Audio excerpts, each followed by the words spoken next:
Salut tout le monde et bienvenue sur Starpoint, votre émission 100% Star Wars dédiée à l'actu et au gaming ensemble, que ce soit sur Twitch comme on le fait là, je suis actuellement live sur Twitch tous les mercredis soirs à partir de 20 h pour animer cette émission, ou sur YouTube à regarder en mode décomposé avec la partie actu d'un côté et la partie gaming de l'autre. Eh bien on va savourer tout ce qui se fait cette semaine, et en l'occurrence vous allez voir qu'il va y avoir beaucoup d'informations autour du jeu vidéo et une très grosse information autour d'un film en particulier.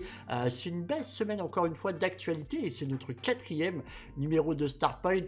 Si vous voulez nous rejoindre en live, pour ceux qui nous suivent sur YouTube, vous avez le lien sous la description, et si la vidéo vous plaît, n'hésitez pas à mettre le petit pouce et le commentaire à la fin pour nous dire si ça vous a plu ou pas. Ça aide vraiment, c'est une toute petite chaîne pour l'instant et tout trikiki parce que c'est tout nouveau, ça aide vraiment, et donc du coup merci si vous prenez le temps de faire ça. Derrière, eh bien, tout simplement, nous, on va attaquer avec le Starpoint Actu. J'espère en tout cas que vous allez bien, et j'accueille directement Cédric Lavenant, Urieska, Guignard, Kessus, Château Equel, Fufux, Maude. Merci à tous d'être déjà sur le chat. Alison, bien évidemment, merci beaucoup de votre présence. Voilà, petite toutou. La lance de Mifa également, merci à vous. Coucou Correct, comment ça va? Installez-vous tranquillement. Ça va attaquer avec quelque chose d'assez cool. Vous allez voir, hop, puisque, comme je vous l'ai dit, il va y avoir pas mal d'informations autour du jeu vidéo, et dont l'un qu'on attend fiévreusement, qui sort le 30 août. Tac, il arrive, il est beau, il est chaud.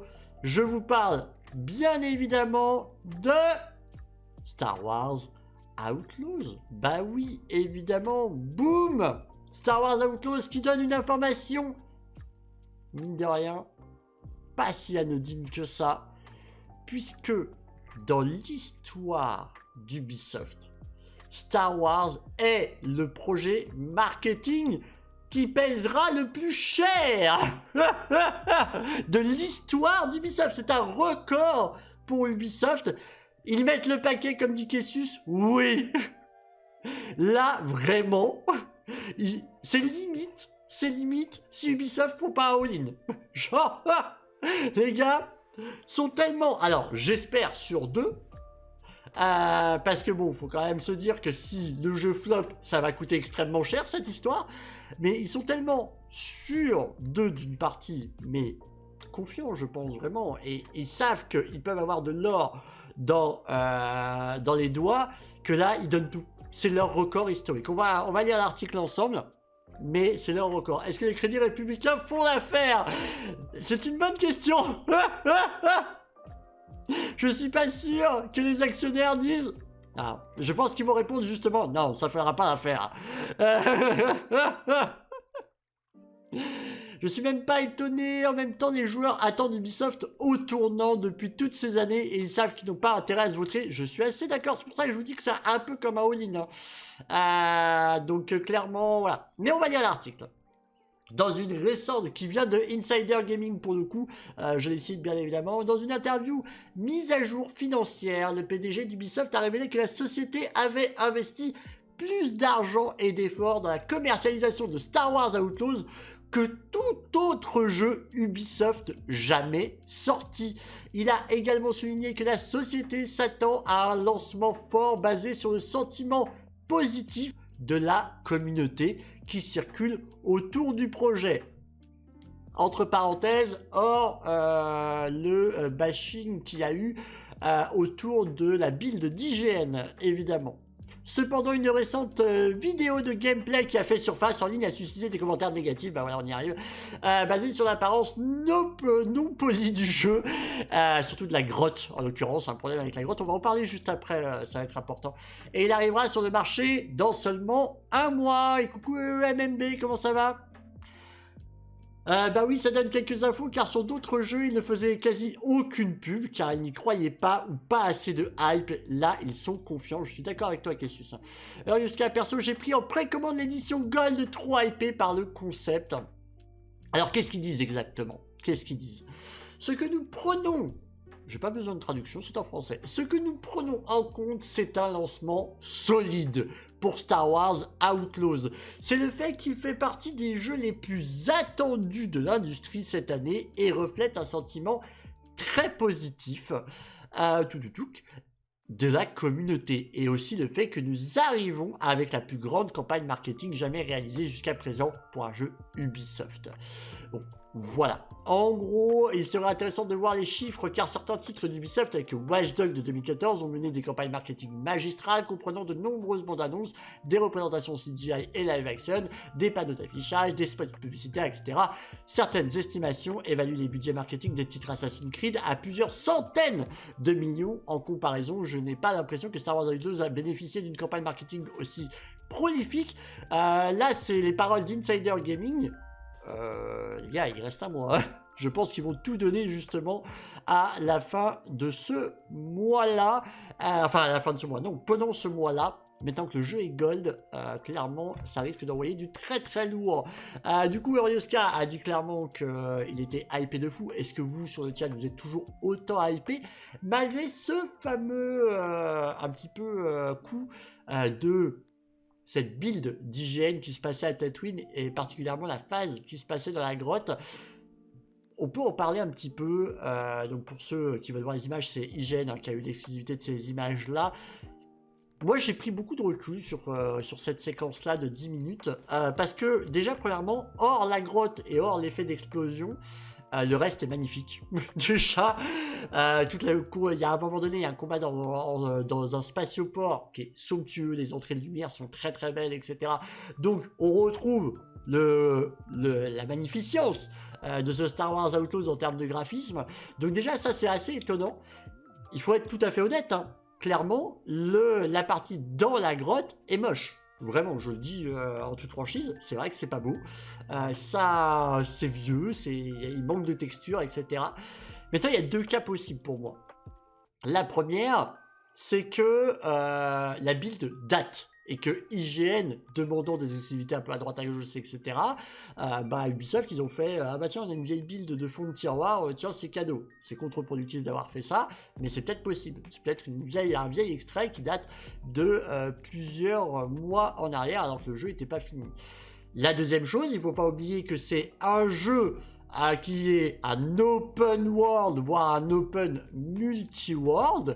Et donc, oui, il y a un monde où, on rappelle, hein, c'est 5 planètes, plus l'espace, c'est 5 planètes qui vont être 4 à 5 fois plus grandes chacune que la map d'Assassin's Creed Odyssey, Origins, pardon. Donc, c'est quand même colossal. Et donc, c'est possible qu'il y ait des endroits qui soient un peu plus moches. C'est un fait. Est-ce que ça enlèvera la qualité du jeu? Franchement, personnellement, je ne pense pas. Maintenant, c'est un fait. Peut-être qu'on aura des grottes moches dans Star Wars Outlaws. C'est possible aussi. Ils ont choisi un mauvais morceau du gameplay d'une DMMB. J'ai vu beaucoup de jeux et le reste du jeu a l'air vraiment bien. Donc, je comprends pas leur choix. On se pose tous la question. Je suis assez d'accord. Hein. Il y a eu pas mal de previews qui ont eu lieu pendant la Summer Game Fest, dont 30 minutes qui ont été 3 missions qui fait 30 minutes qui ont été montrées depuis, qui sont très très belles. Donc c'est assez étonnant. Je suis assez d'accord. Je le suis, mais j'espère vraiment que les phases spatiales ne seront pas trop rigides. Battlefront 2 est un bon jeu, mais les phases d'espace, je les ai trouvées un peu rigides. Compliqué toujours les parties vaisseaux. Moi je trouve que ça va dans Battlefront 2, mais c'est toujours compliqué. Les parties vaisseaux, c'est soit ça passe, soit ça casse. Alors jusqu'à le petit souci graphique, ça fera l'objet d'une mage, mais ce qui filtre est vraiment intéressant, tant en gameplay que dans l'or. Et puis explorer la pègre dans Star Wars, c'est vraiment intéressant. Je suis assez d'accord, hein, c'est vraiment cool d'avoir pris cet angle-là. Il y aura des icônes de partout sur la map. Alors apparemment, pas tant que ça, Cassius, voire presque pas. Puisque ils avaient raconté, il y avait certaines personnes qui ont raconté lors des premières previews qu'il y avait des moments où véritablement on pouvait se balader, il n'y avait rien, on écoutait juste les PNJ parler entre eux, et ils allaient te donner des pistes pour trouver des missions un peu partout. Et elles seront même pas marquées. C'est-à-dire qu'en gros, il y aura, genre dans une cantina, des personnes qui parlent. Ils font ouais, tu sais, je suis passé par là-bas, par ce côté de tel endroit et tout ça. Et bah, j'ai vu un mec, il était paumé. Ouais, j'ai pas eu le temps de l'aider et tout. Et là, en fait, si t'entends ça, tu vas pouvoir y aller. Et il y aura vraiment, un peu à la Red Dead 2 en vrai. Il y aura vraiment un mec qui sera dans la panade, etc., que tu vas pouvoir aider et tu vas être récompensé et tout. Donc en tout cas, il y a l'air d'y avoir vraiment un côté beaucoup plus organique, à mon avis beaucoup plus inspiré du coup de Red Dead 2, et ça va être cool. J'espère en effet qu'il n'y aura pas cette avalanche de points sur la map. De ce qu'on entend, ça a l'air d'être vachement moins le cas. On verra. Et un jeu n'est jamais parfait de toute façon. Ah oui, ça c'est clair. Quoi qu'il se passe, de toute façon, je l'achète, nous dit MMB.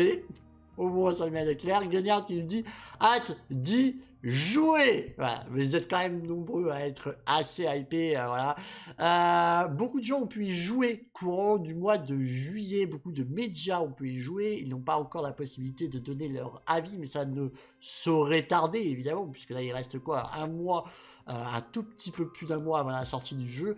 Donc à partir de là, véritablement, ça va pas tarder. Ça sera l'occasion d'en voir beaucoup plus pour ceux qui sont curieux de ça. Et du coup, bah, d'avoir un véritable avis. Est-ce que c'était vraiment un mauvais passage ou est-ce que le jeu a été downgradé? Je n'ose pas croire. À la deuxième partie, je pense juste que le jeu sera potentiellement, possiblement, inégal sur certains endroits, peut-être plus secondaires, des grottes, des machins un petit peu éloignés, où là, voilà, encore une fois, on parle de 5 planètes avec des tailles allant de 4 à 5 fois une map d'Assassin's Creed Origins, donc c'est quand même colossal, colossal. Je suis trop fan de Star Wars pour passer à côté, mais je comprends. Donc ça, c'était la première news, les amis. On va passer sur une deuxième news, toujours autour du jeu vidéo ce coup-ci. J'ai essayé un peu d'éparpiller après, pas que vous ayez que jeux vidéo d'un coup. La deuxième news, elle concerne un jeu qui, pour moi, on n'a pas encore les chiffres, mais honnêtement, je pense que c'est le cas, a complètement, pour l'instant, floppé. Il s'appelle Star Wars, attention, Hunters. Il est sorti sur mobile et sur Switch, d'accord. Et c'est pour l'instant un jeu dont personne ne parle. C'est un jeu en PVP, voilà, un jeu compétitif. Coucou Tarkin, comment ça va? Donc, voilà, mais à l'heure où on se parle, honnêtement, on n'est pas loin du flop intergalactique, parce que vraiment ça fait aucun bruit. Genre vraiment. À tout à l'heure sur BF2, yes Tarkin, ça fait plaisir, on s'y retrouve. À tout à l'heure. Ce genre de jeu, ça cible souvent la Chine, la Corée et le Japon. Ouais, mais bon là quand même, c'est Star Wars, ça devrait quand même un peu cibler autre. Moi je pense qu'il y a une véritable erreur qui se base sur les plateformes qui ont été choisies. Il y a une première raison, pas officielle, hein, mais dont je me pose comme question, c'est qu'ils ont choisi uniquement des plateformes sur lesquelles d'autres jeux, par exemple il y a Outlaws qui sort, bah il sort pas sur Switch Outlaws. Donc au moins tu vois genre ça contrebalance, ça dit ouais il y a peut-être beaucoup de Star Wars qui sort à côté. On va en parler plus tard, mais il y a Bounty Hunter Remaster qui va sortir également, donc ça faisait peut-être beaucoup de Star Wars en très peu de temps sur les différentes plateformes, donc ils ont essayé de cibler les plateformes qui n'étaient pas forcément touchées. Ça faisait longtemps qu'on pouvait y jouer en France, peut-être que ça a joué qu'il n'y ait pas de vraie sortie, peut-être aussi. Mais en tout cas, force est de constater que ça fait pas de bruit et que c'est un peu inquiétant. Ils ne veulent pas se concurrencer eux-mêmes selon les plateformes. C'est un peu ce que je crains aussi, Kessus.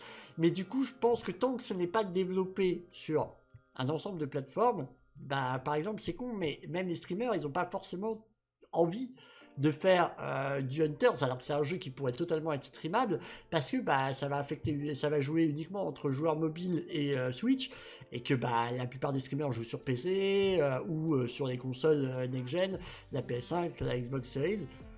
Donc concrètement, ça a un impact. Quand c'est pas streamé, ça prendra pas, et aujourd'hui des jeux comme ça doit être streamé.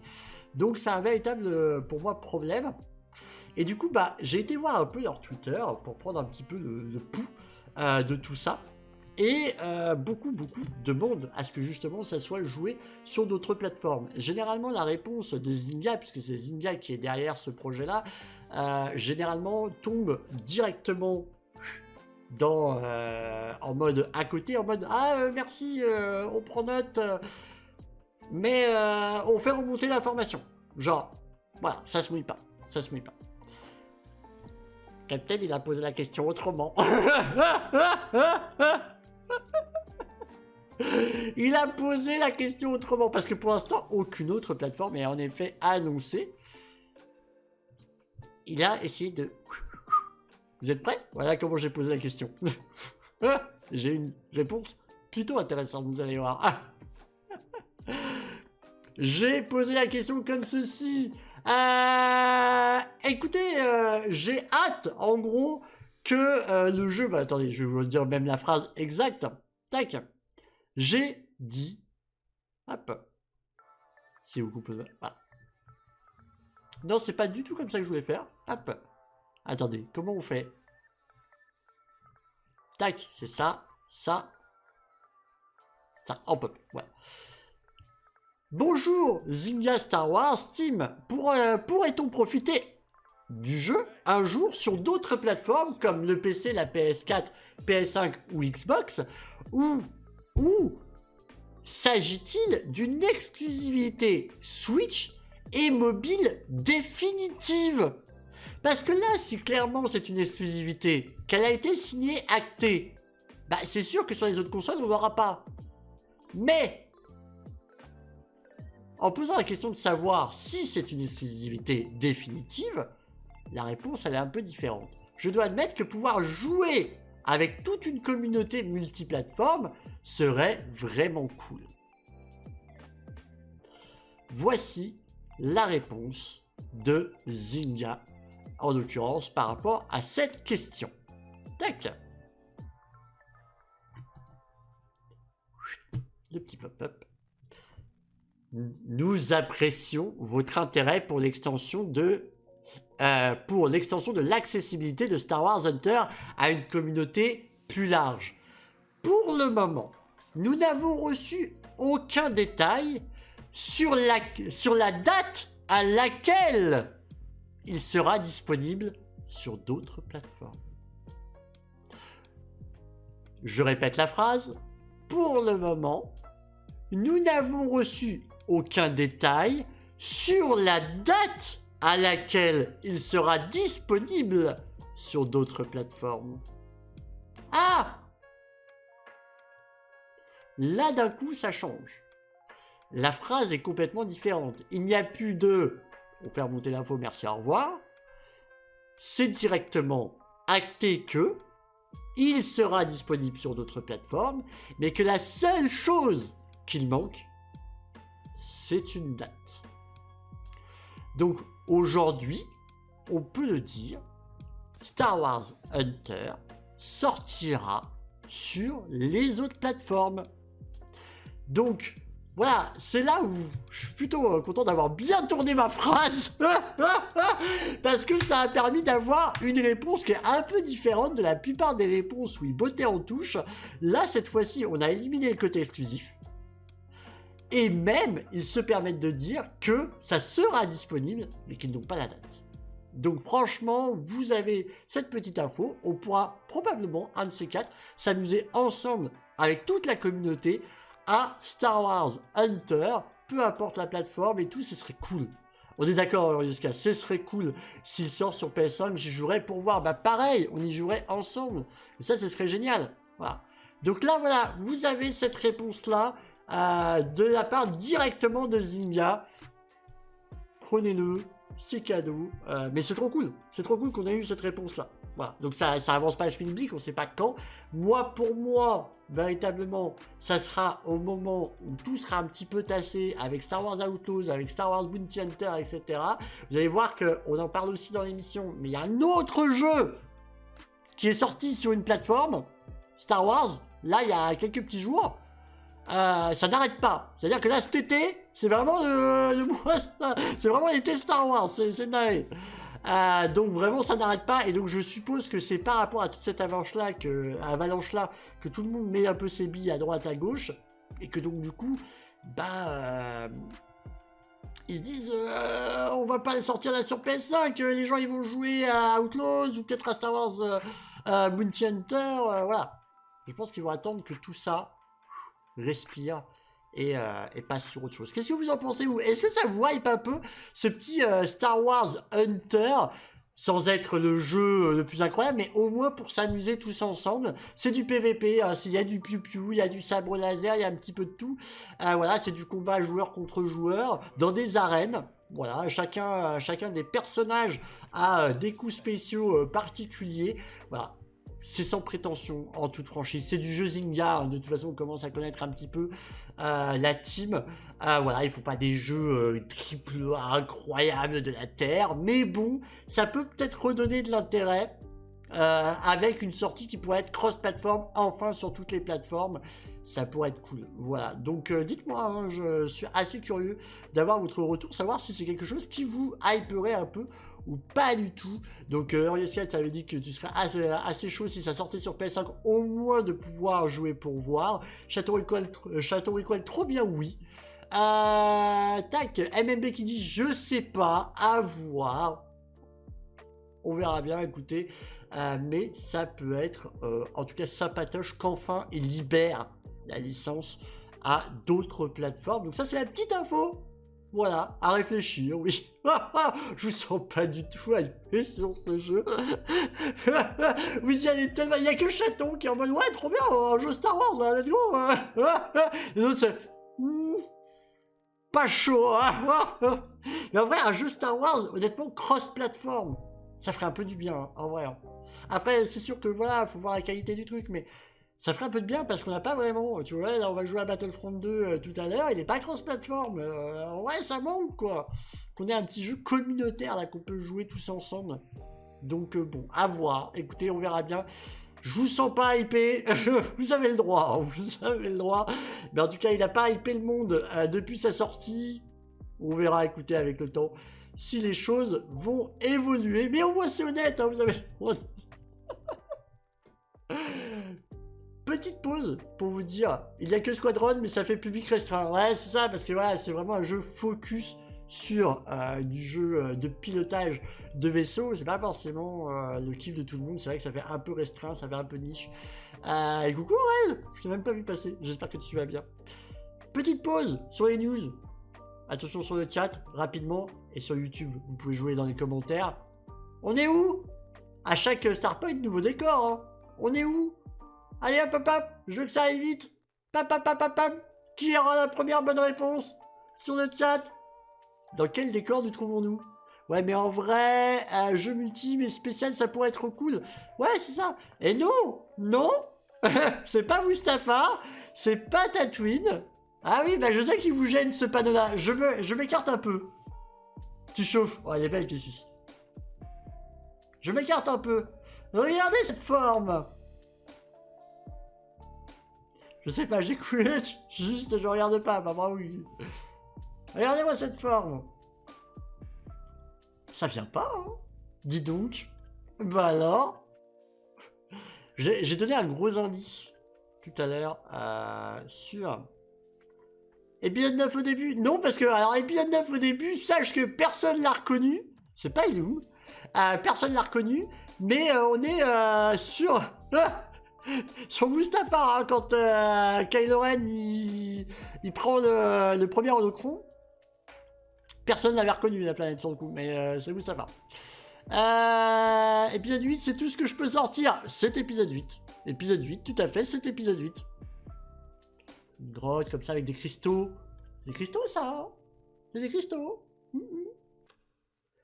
Une planète. Eh oui, jusqu'à c'est Crate, exactement. C'est l'intérieur. Ah oui, j'ai fait exprès, hein, j'ai pas mis l'extérieur de la zone, cette planète de sel. J'ai mis l'intérieur dans les grottes, la petite mine de cristaux. La base rebelle. Ouais, ça c'est trop large. Pixel, comment ça va? Je l'appelle la planète salée. Tout à fait. Tout à fait. D'ailleurs, très très drôle dans la scène où il croit que c'est de la neige et comme hot et en fait non. Donc, moi c'était le petit jeu. Voilà. Tac. Attention. La grosse news. J'ai fait cette petite pause parce que là on va attaquer la grosse news. La grosse news qui fait plaisir, mine de rien. Parce que ça donne des nouvelles sur quelque chose qui a été mis en pause depuis très longtemps. Dont on entend, comme le disait Kessus, enfin juste avant, quelque chose qui manque depuis un bon moment, c'est Star Wars au cinéma. Au cinéma. On a eu beaucoup de séries depuis, mais ça fait longtemps qu'on n'a pas été voir Star Wars au cinéma. On sait qu'il y a eu plusieurs projets, certains ont été annulés, certains ont été conduits, d'autres sont nommés en disant oui j'ai un projet Star Wars, les réalisateurs qui pop comme ça en disant oui je bosse sur du Star Wars, dont on n'a pas beaucoup d'infos. Mais il y a des projets qui sont vraiment en chantier. On sait qu'il y en a 3 qui sont vraiment en chantier.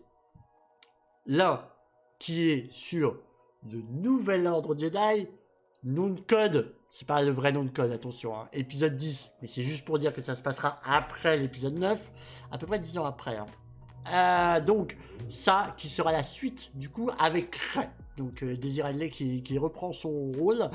Il y aura un film qui va se passer très avant, puisque ça sera sur la naissance des Jedi directement, qui va être un peu biblique avec véritablement la force mise en avant, l'existence de la force, etc. Donc ce film-là, qui est en préparation, voilà. Et on a un 3e film, et c'est sur ce 3e film dont on va parler. MMB qui dit j'ai adoré Mandalorian, bah ça tombe bien puisque ça le concerne directement. C'est le film The Mandalorian and Grogu, qui sera la fin du Mandoverse. Alors je rappelle ce que c'est que le Mandoverse, c'est ce groupement qui se passe entre l'épisode 6 et 7, qui va regrouper la série Mandalorian, la série Boba Fett, la série Ahsoka, Skeleton Crew, qui arrive à la fin de l'année normalement. Toujours pas de date, toujours pas de trailer, même si je pense qu'il va falloir attendre. La Comic Con, j'y crois pas trop. Je pense plus à D23 qui aura lieu début août pour avoir le premier trailer. On verra. Écoutez, au niveau de la date, si ça a été reporté ou pas, je sais pas trop. Je sais qu'il y a des goodies qui ont un peu leaké. Je vous les présente pas parce que c'est du leak, voilà. Mais c'est un peu leaké. Donc voilà. S'il y a des goodies, c'est que le merchandising est en train d'avoir lieu. Je pense qu'on est bon pour fin 2024 quand même. Non, c'est bien, bel et bien le film The Mandalorian and Grogu dont on va parler ici, qui va clôturer tout ça. Ces 2 films, il y a The Mandalorian and Grogu par Favreau et les films crossover Mandoverse avec Filoni. Alors pour le coup, pour l'instant, oui c'est ça, on est directement liés. Et là, on a une très grosse information puisque, mais tu as raison un peu.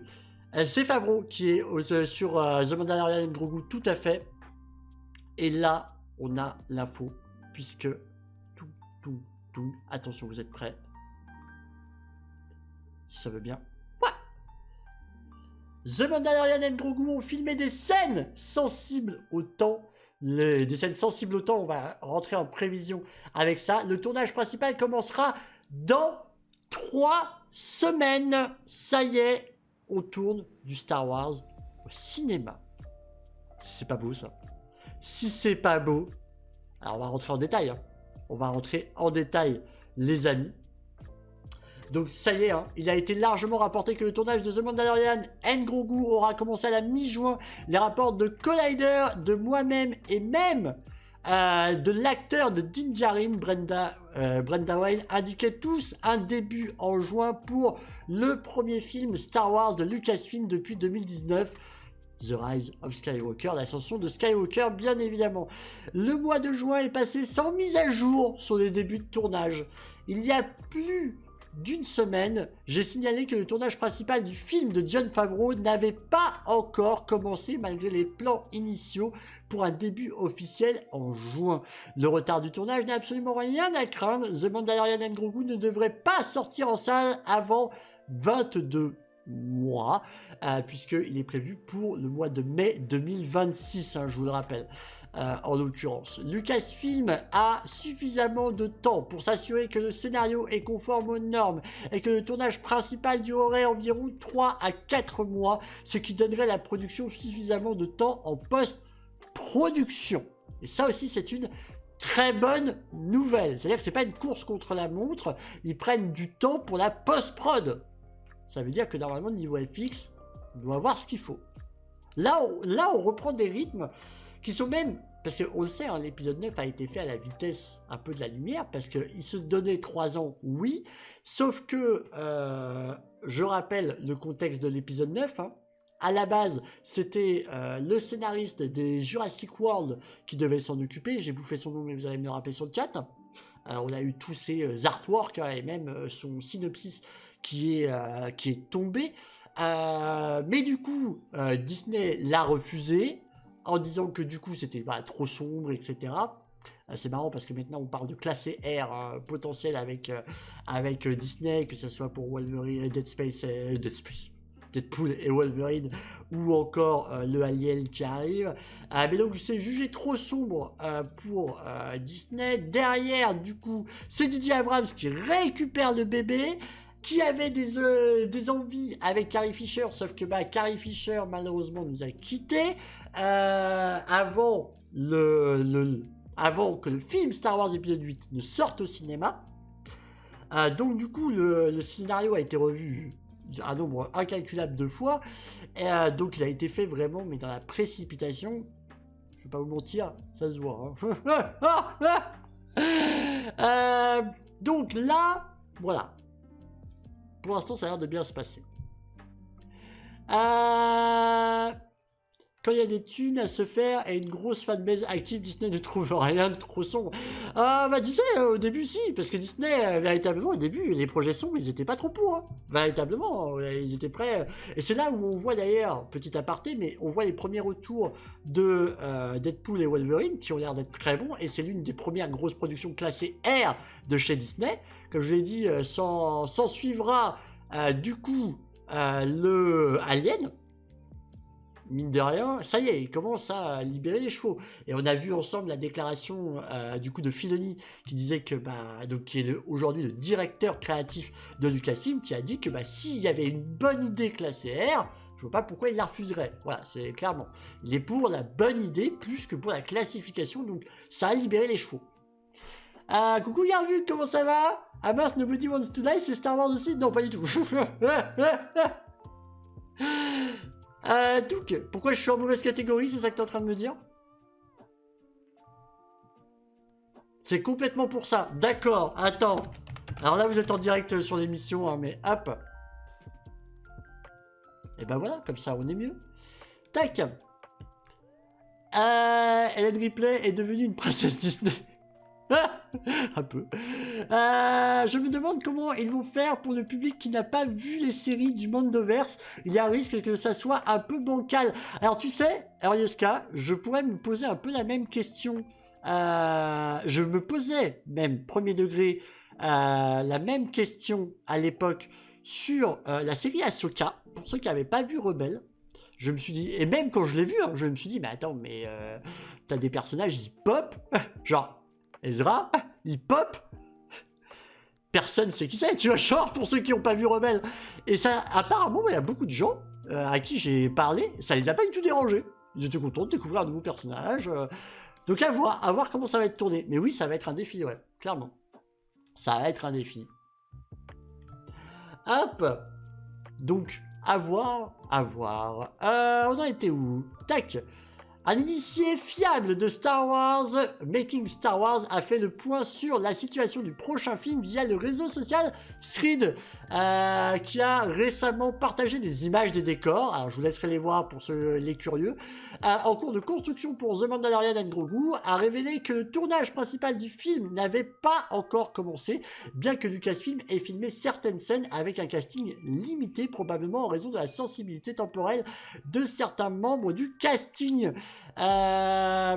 Making Star Wars a ajouté que le tournage principal, considéré comme le début le plus officiel du tournage, aura lieu à El Segundo dans environ 3 semaines. Vous pouvez lire la citation complète dans du coup Making Star Wars dans le script ci-dessous. Mais après avoir confirmé que la construction des décors de Star Wars, The Mandalorian et Grogu a commencé, je peux également confirmer que quelques scènes ont déjà été tournées avec un casting limité pour des raisons non divulguées, probablement en raison de sensibilité au temps de casting. Coucou Axou, comment ça va? Ce que nous appelons habituellement le début de tournage principal de Star Wars The Mandalorian débutera à la gare de Triade d'El Segundo dans environ 3 semaines. Les sujets sensibles, en fait, c'est des sujets sur lesquels ils pourront difficilement les faire pendant la période de grosse production, parce que potentiellement il y a des acteurs qui vont être un petit peu pris. Voilà, Pedro Pascal, le papa d'internet et l'homme principal de The Mandalorian, est pour le moins un homme occupé. Pascal a commencé son année en tournant des scènes de la 2e saison de The Last of Us au Canada en février, puis il est arrivé au Nouveau-Mexique pour tourner Eddington d'Ara Astra, puis à New York pour filmer The Materialist de Céline Song, éventuellement participer aux reprises de Gladiator 2, parmi ceux-là enfin atterrir à Londres plus tôt ce mois-ci pour commencer à travailler sur les 4 Fantastiques. Le mec est beaucoup trop occupé, c'est une dinguerie, donc du coup c'est possible, s'il y a des scènes sensibles autant qui doivent être filmées, Pedro Pascal fait l'affaire, si et seulement si ces scènes exigeraient que Din Djarin soit sans casque, comme la grande majorité, ce qui n'est pas le cas dans la grande majorité du temps. Djarin est joué physiquement par Brendan Wayne et Crowder Tardif. Cependant, je dois déclarer qu'il ne s'agit que de ma spéculation personnelle sur la question de savoir si Pascal est une raison pour que ces scènes sensibles autant soient filmées au moment où il l'était. Voilà, en gros, pour les informations. Donc, concrètement, il y a eu des tournages qui ont été faits. Les suppositions vont auprès du coup de Pedro Pascal en disant que ils lui ont peut-être fait tourner les scènes sans casque parce qu'elles sont pas nombreuses et que de toute façon c'est pas lui qui fait après dès qu'il y a le casque, c'est lui qui prête sa voix mais c'est pas lui qui fait. Donc en clair ils ont peut-être balancé directement les scènes avec lui sans casque et derrière comme ça leur laisse le libre champ de pouvoir tourner tranquillement le film. C'est possiblement ça, mais en tout cas il y a déjà des scènes qui ont été filmées. Et le vrai gros du tournage commence dans 3 semaines. Sensibilité de certains membres, ça parle clairement de Pedro Pascal. Oui, clairement, voilà. Ça arrête jamais, c'est un truc de fou. Hein. C'est un truc de fou. C'est le mec bankable du moment. Tant que le casque du Mandalorian peut se libérer, ça passe. Après, ils ont plusieurs casques, dont un qui a été vendu, qui va être vendu aux enchères. On en a parlé la semaine dernière. Après, c'est pas le personnage le plus dur à doubler. Oui. C'est sûr, il parle pas beaucoup. Du coup, oui, il prête sa voix par contre, et donc il fera une séance de doublage, bien évidemment. Il y a eu plusieurs épisodes qui ont été tournés sans lui dans la série. Exactement, mais même énormément. Hein, je crois que la première saison, il s'est un peu plus prêté au jeu. Pour le reste, il a fait très très peu de fois sa présence. À part, évidemment, il y a une scène où il le retire, etc.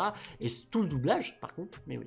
Pour la saison 3, il a juste mis sa voix à la fin, mais n'a pas tourné. Ouais, voilà, c'est ça. Au pire, j'ai une réplique grandeur nature en carton si besoin. C'est pas beau, ça, avec ceux qui se proposent à Disney. Pour ça. Donc voilà, ça c'est la grosse actualité. Star Wars qui reprend au cinéma les tournages. Ça y est, c'est officiel. Il est en cours de tournage. Ça fait plaisir. On va pouvoir enfin revoir du Star Wars au cinéma. C'est pas tout de suite la sortie, hein, ils prennent leur temps, mais vaut mieux ça qu'autre chose, réellement. Hop. Allez, on attaque. Petit aparté toujours. Je propose des services à Mickey. J'en profite. Donc, tac, on va parler maintenant un petit peu de livres, de comics et de livres à proprement parler. Et on reviendra sur du jeu vidéo après. Mais en termes de livres, il y a eu plusieurs annonces qui ont été faites juste avant la Comic Con. Et voilà, c'est plutôt censé mai 2025 normalement. J'ai 2026, Eurioska. C'est normalement c'est mai 2026, il me semble. Et là d'ailleurs, ça parle de 22 mois. Donc on est à plus d'1 an. On est pratiquement à 2 ans. Tac. Alors, je disais donc que j'ouvre ça. Voilà. On va parler directement d'un nouveau comics qui va faire peut-être plaisir à certains parce qu'il y en a peut-être qui sont très fans. Attention. Les Ewoks sont de retour. Les Ewoks sont de retour. Oui.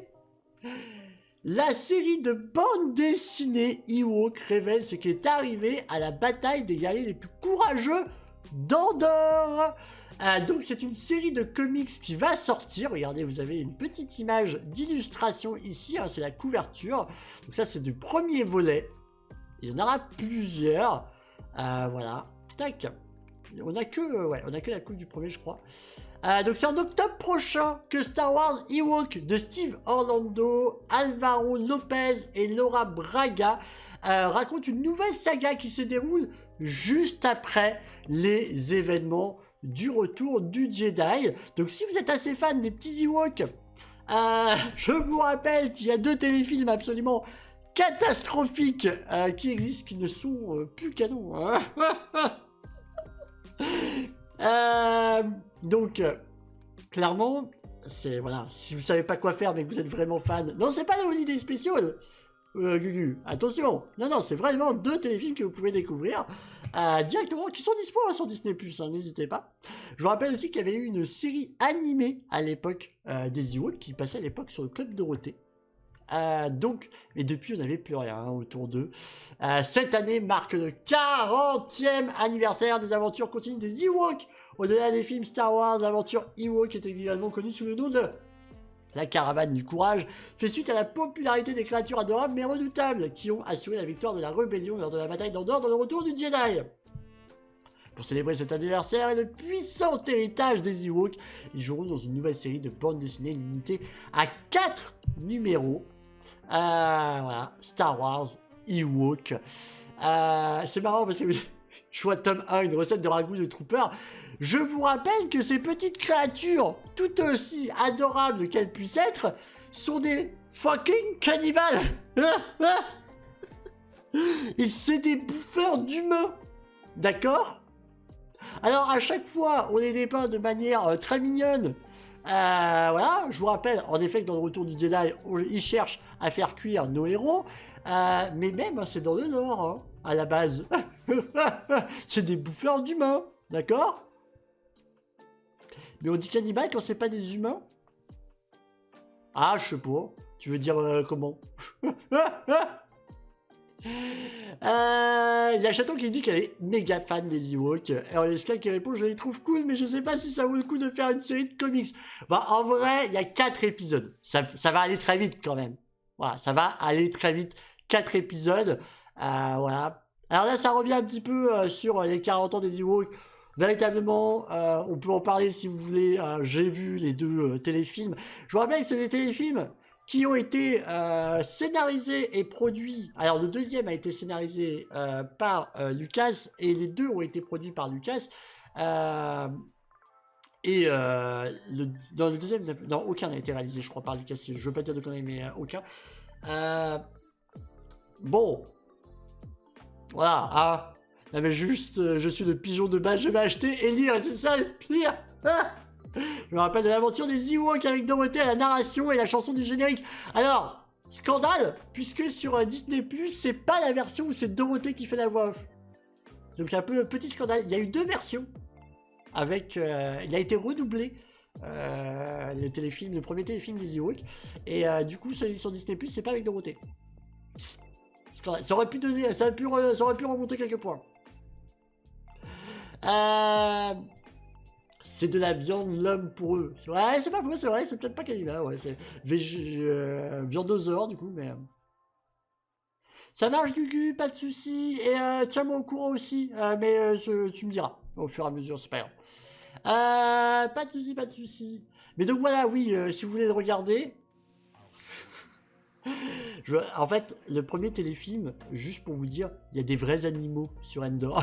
Mais quand je dis des vrais animaux, c'est pas ils ont fait l'effort au moins de les styliser. Tu vois, c'est comme sur Star Wars Rebelle, il y a par exemple les loups, c'est des lot loups. Ils sont plus gros, ils ont un style bien distinct, etc. Non, non, là, il y a des vraies chèvres. Il y a des vrais poulets. Il y a quoi? Non, vraiment, il y a des lapins, il y a des lapins, il y a des vrais lapins. Voilà, genre, vraiment... On revisite la faune et la flore hein, dans le téléfilm. Hein. C'est... Vous demandiez pourquoi il n'y a plus pas d'humains sur Endor. Ouais, non mais oui, non mais ils les ont tous bouffés. Pour le premier, petites informations. Pour le premier, c'était réalisé par John Corti et le deuxième, Ken et Jim Wick, les réalisateurs de Pitch Black. Ah oui. Des suricates, il y avait des suricates? Possible qu'il y ait des suricates, je sais plus. Mais en tout cas, bon voilà, c'était what the fuck. Comme quoi, à tous les fans qui disent que Lucas c'était incroyable, tout était incroyable à l'époque de Lucas, et que depuis Disney, voilà. Non, tout n'était pas incroyable.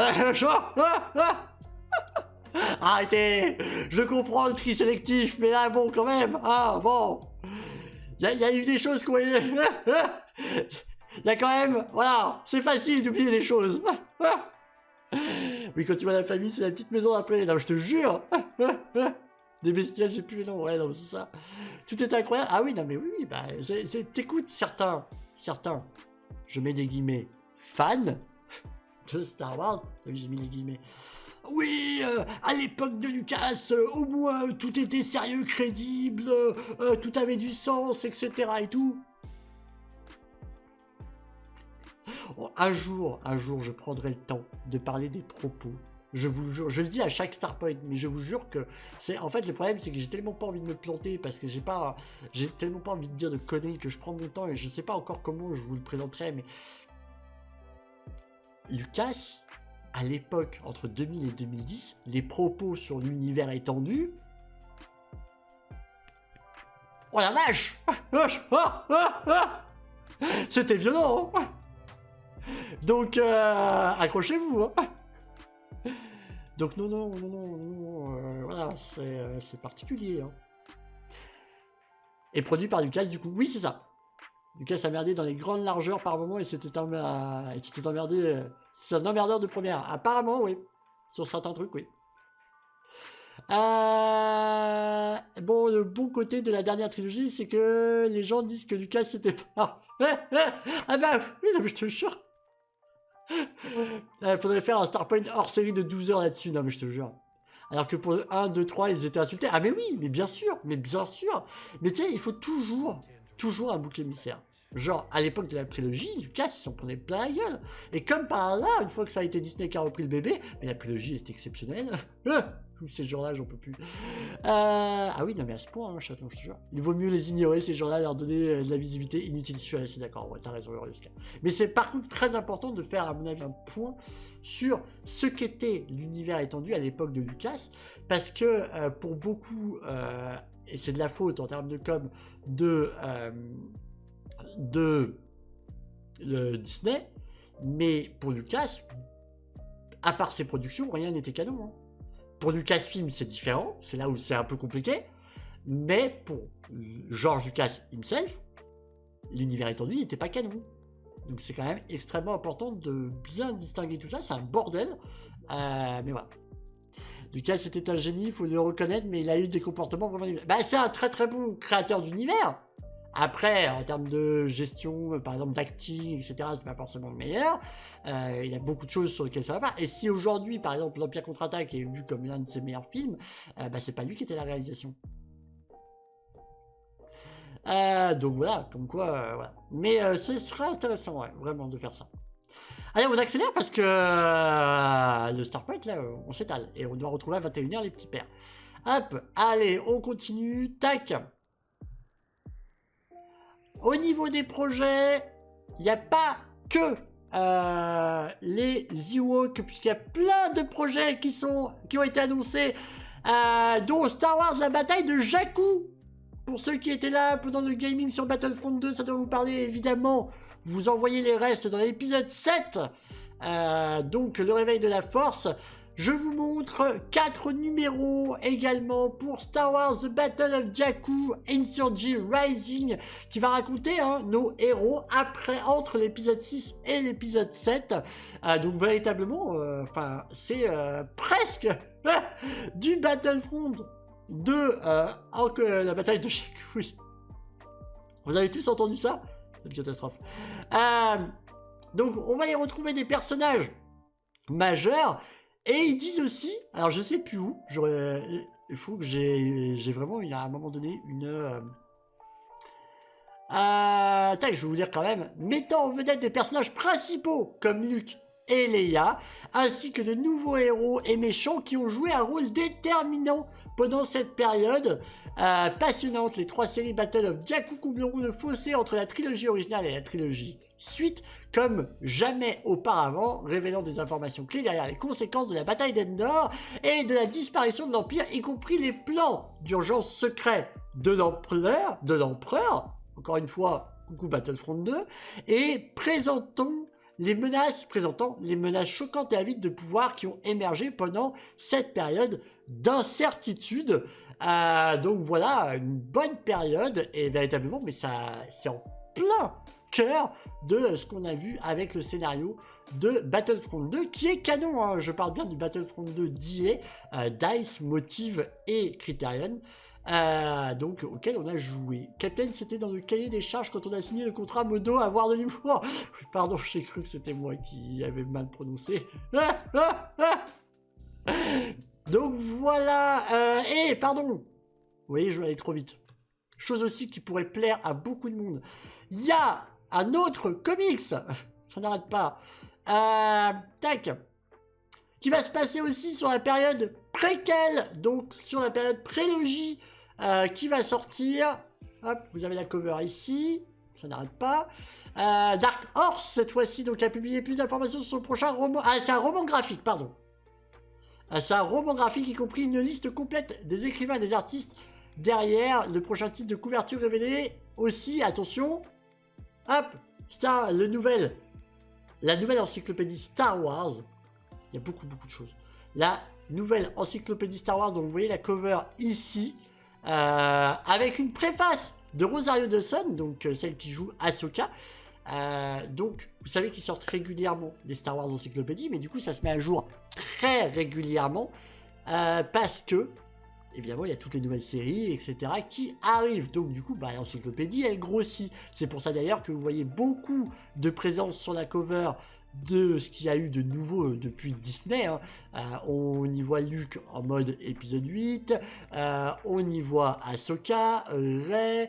On y voit, évidemment, Din Djarin, Grogu. On y voit Chopper.